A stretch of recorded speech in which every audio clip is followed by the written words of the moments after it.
Log on to patreon.com/Dane Calloway or paypal.me/Dane Calloway to support me, my channel, and my content.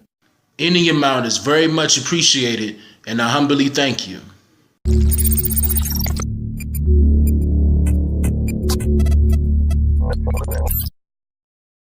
So my point is that it happened so fast, he didn't even give the guy time to get all of his words out, Harry, to even explain what was going on. But are you listening to what David? Are you listening to what David is saying? David is saying that if the officer was trained properly and had gone for 25 years. Harry, I know that's why we have you on here. Okay, but I want you to listen to me, and then you can explain. Okay, well listen, Harry, listen to me first. Okay, Harry, stop, please. What David is saying is that the officer in his training did not go by his training, because if he had, he would have been calmer about listening to what the suspect said, or he would have put the suspect in a different position by telling him what to do, put his hands on the steering wheel or hands on the dashboard or outside instead of asking him for his identification. And number two, he was too close to the car. What he's saying is that he did not do whatever his training told him to do. His position had nothing to do with it, Don. Nothing at all. No matter where he was, although his tactics might have been not what I would have done, all right, but it still is a fact that in a car stop and something like this here, that officer probably felt he was in a good position at that time. It is not against the law. It is not against the law. And it's not against department regulation to have bad tactics. Police officers have bad tactics all the time. All right, they don't follow the training. This is not bad tactics. What you're saying is different. Do you hear what you're saying? It's not. These situations. It's not okay to have bad tactics, and when it's life or death. Recent events. Tell us why you felt it mattered to get up, get online, and start talking about this.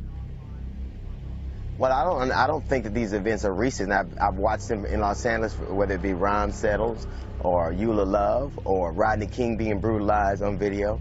I think the only difference between then and now is the apparatus we use to view these from. Now, before it was video cameras and newspapers, and now it's camera phones. And ultimately, I think that this is something America is comfortable with. It can't keep you can't keep seeing a thing over and over again without being complicit in it in some way. This is allowed to happen because some people see that this is the way that things have to happen in order for people to maintain safety. There are people who see these things and go, it's a rough job, but they have to do it, or none of us will be safe. It is hard to take, knowing you have sons and nephews and daughters and wives, and to watch them be brutalized. Like, we take the young man Castillo, who by accounts had a legal right to carry that weapon. Mm-hmm.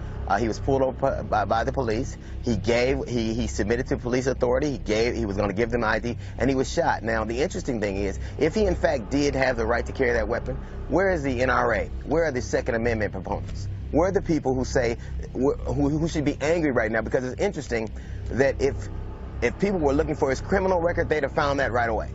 But if the fact that this man was carrying a legally licensed firearm and was pulled over by the police in a state where you can legally carry, why wasn't the first question, why was it so aggressive from the beginning? It can't be unusual to find, just like Louisiana, you can carry a gun there.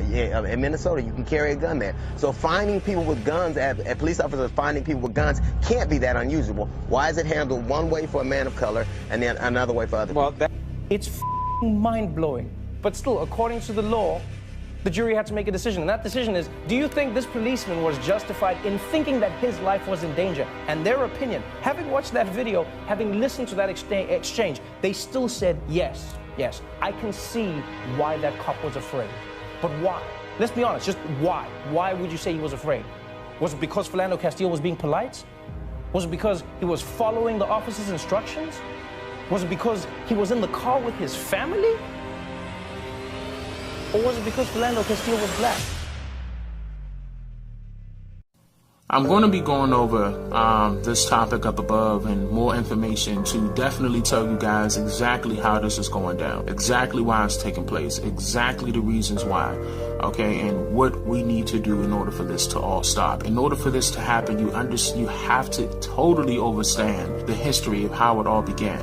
Okay, I know the way that you were taught, but I'm going to have to tell you the facts that I know. Okay, reason why is because I do a lot of research. I'm a heavy researcher. I do a lot of reading. Okay, and I need you guys to understand that, because for one, if one's true history has been eliminated from you or manipulated, okay, for you to forget your history, it's more liable to repeat itself. So with that being said, let me jump right into it. In the 1600s in America, okay, policing in America was created in order for them to maintain the economic infrastructure and to assist the slave owners, which were in turn at that time were wealthy landowners, okay, with recovering and punishing the slaves that were essentially considered to be their property. Okay, groups of racist white men created groups. One of them was called Night Watchers, and another one was called Slave Patrols. Their main purpose was to control the behaviors of Native Americans, aka African Americans, aka Black people of America. Okay, now keep in mind, during this time period, slavery was fully institutionalized.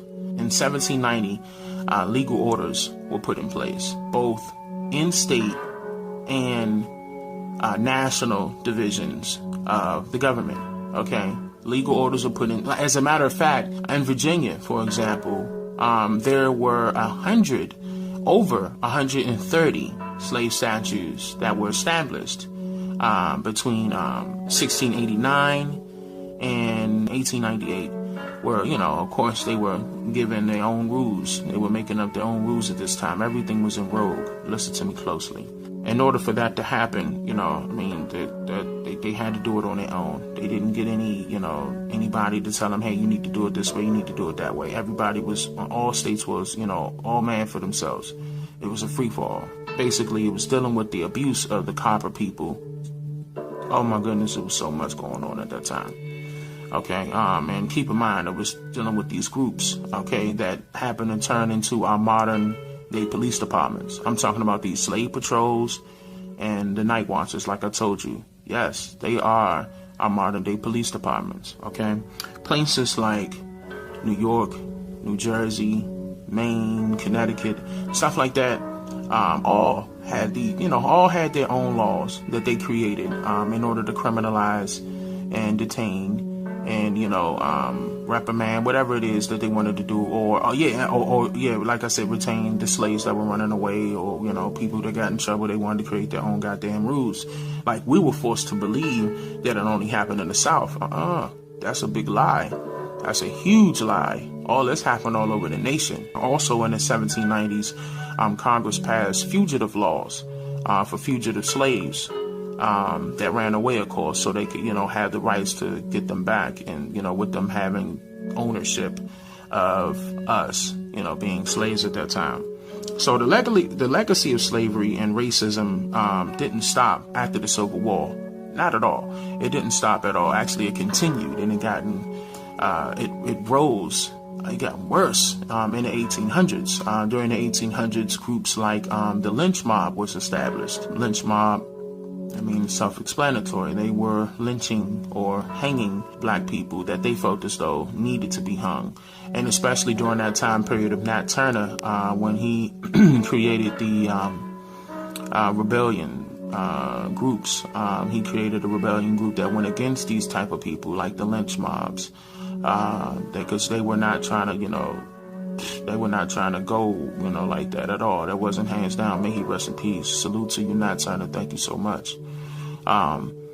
People like Nat Turner was definitely standing up for what they know was right for us, as far as our own people. And, and they're going to call them terrorists, but the whole time the terrorism was happening to us. Okay, during that time period. Now, that continued on, and then became a group called the Ku Klux Klan.